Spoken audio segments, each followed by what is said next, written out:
Noi siamo un bel gruppo, ci lavoriamo molto bene.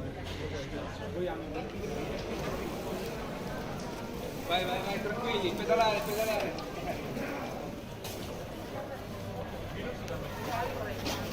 Ecco qua, menù speciale Villaggio Fantozzi, poppette di Bavaria e frittatona di cipolle, birrone ghiacciato, fino 3 e la bomba.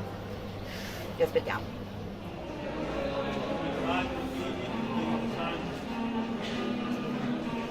San Felice sul Panaro, un posto di folli, perché hanno deciso un anno fa, poco più di un anno fa, di fare questa cosa e tutto il paese si è trasformato in Villaggio Fantozzi. Io sono emozionatissima e mi fa un piacere enorme essere qua e tutto quanto.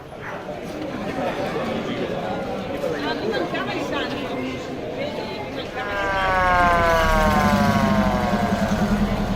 Indietro.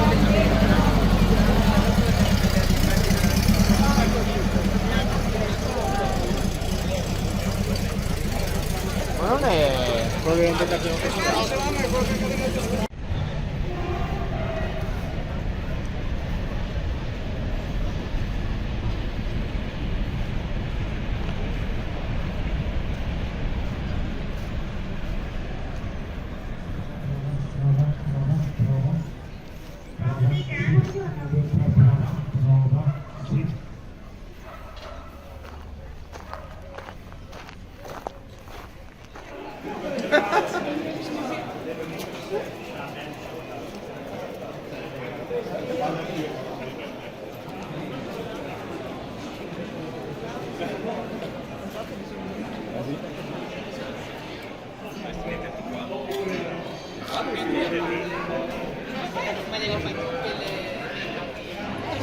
Signorina Silvani, la chiesa no!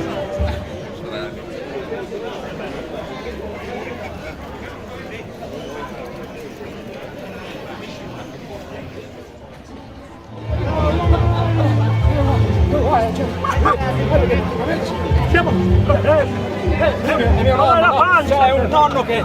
dobbiamo ingrassarlo un po'! È il nonno, no? Però